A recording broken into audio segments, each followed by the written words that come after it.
na po tayo mga kasama. Nakalitaw na yung buhangin sa gitna, oh. Yun.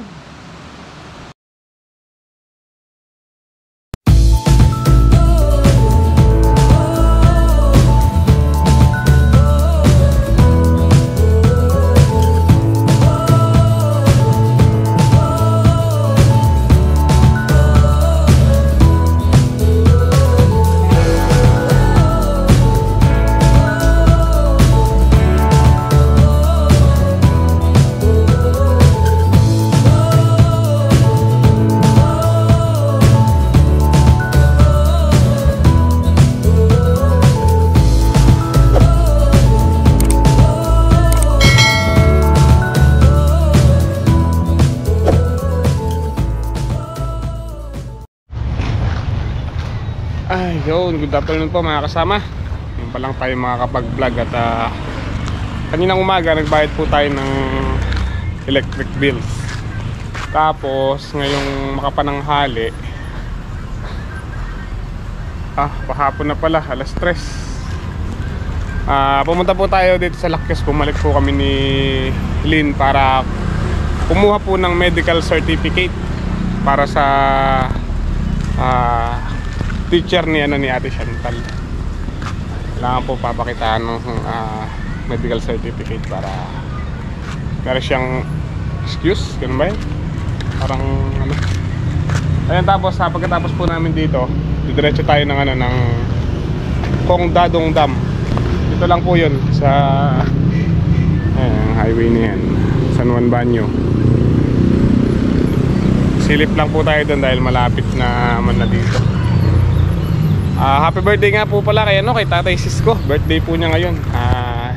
67 birthday ni Tatay Sisko. Ewan ko po kung lumusong si tatay, pero kaninang umaga lumusong siya eh. Hindi ko lang po sure kung babalik siya ngayong hapon. Hinihintay lang po natin si Lynn. Kukuha lang siya ng ng medical certificate. Hindi kami nakakuha kahapon.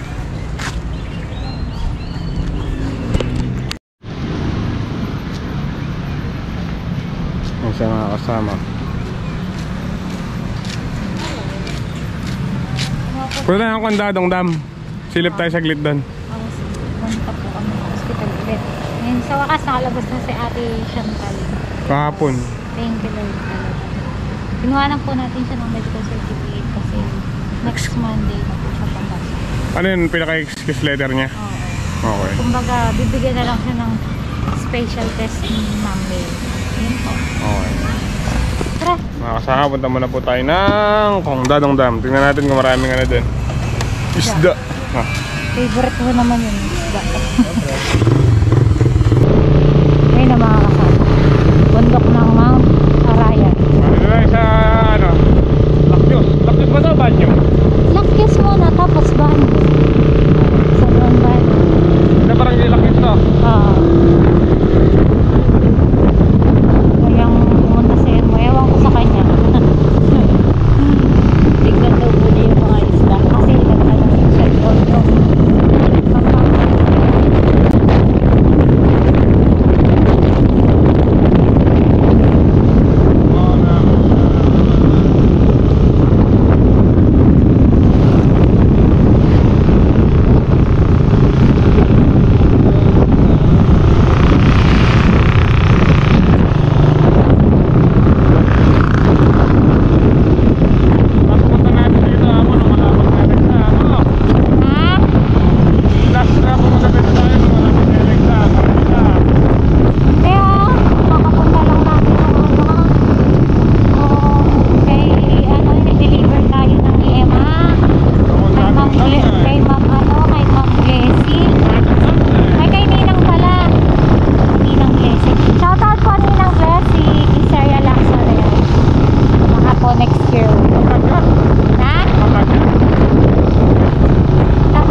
tayo mga kasama.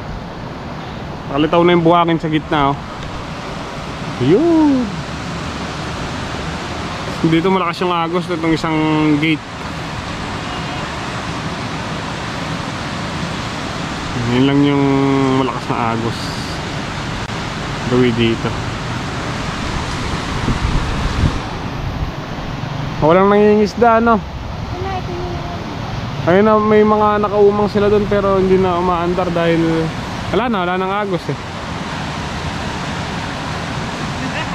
Kami. Okay. Wala eh, no? Kala ko maraming isda dito. Wala ako, kahit isang nangingisda, wala. Ang ending, wala tayo nakitang isda. Let's go. Tara. Laki naman ito.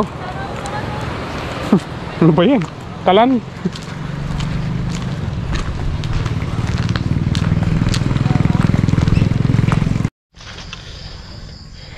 Good morning po mga kasama. Today is November 4, araw po ng Miyerkules. Nandito na sila tatay tsaka si Nongski. Pitas po natin ng sitaw. Kasama natin lumusong si Gray.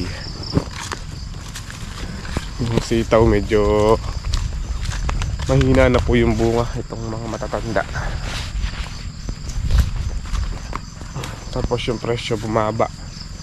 Nung last faktura po natin, ano na lang, 70 per tali. Kasi saka ano naman na po yung sitaw, hindi na ganun kahaba, may clean na.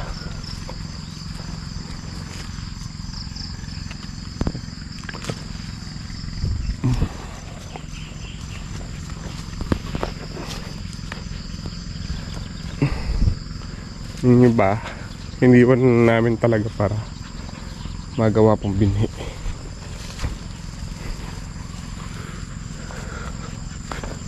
Yep.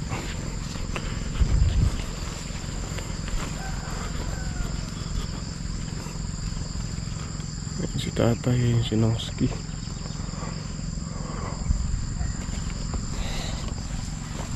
Kumuna tayo ng goma sa kubo.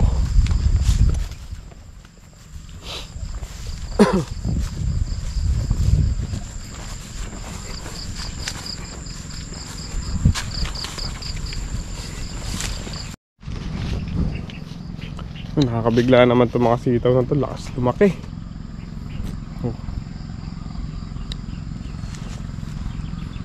Iba mulaklakan na rin.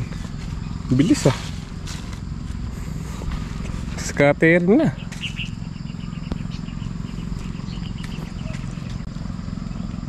Kahapon lang ako din nakalusong. Kahapon lang po tayo din nakalusong dito. Ang biglang taas nila.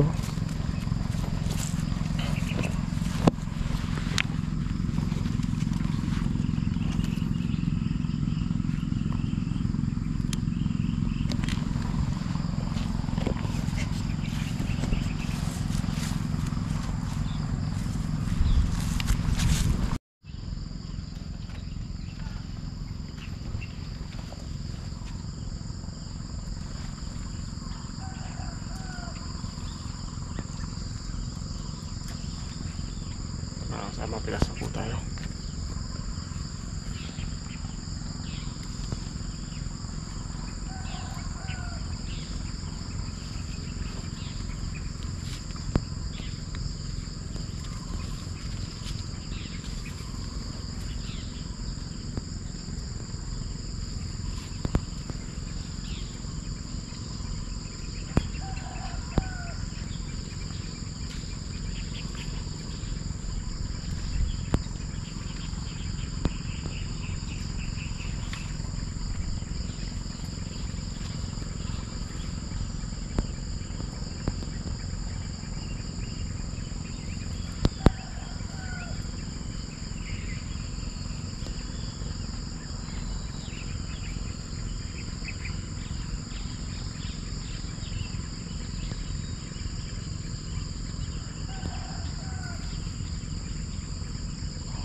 Okay, tapos na po tayong pumitas mga kasama.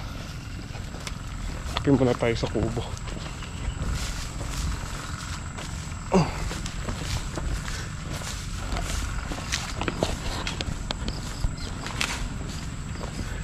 Yung mga talong tinitrim ko po yung gawi dito. Na-itrim ko na. Masyado silang malabong. Yun. Saka sakaling magsupling ng maganda.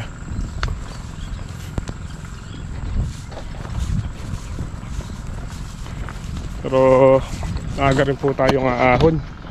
Puntahan natin sa Tatay Sid. Naka-schedule po ngayon yung palay. Ngayon nakaharbisin.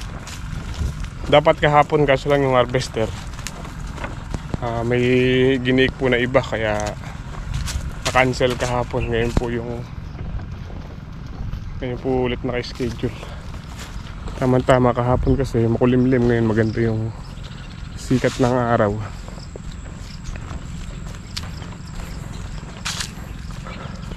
Ay, si tatay yung may dalang binhi. Yung iniiwan po namin mahahaba. Pinipili namin yung mahahaba, gagawin binhi. Antay nongski. Din mo rin kwaya?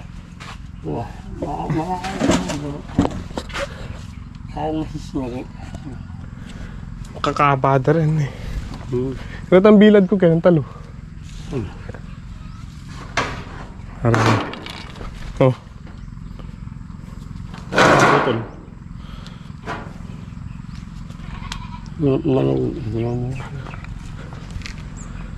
Scatter na itong mga dito.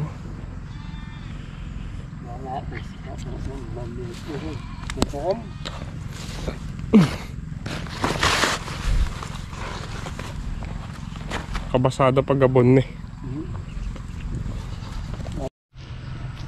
Ito na lang mga kasama yung pinapitas natin na sitaw.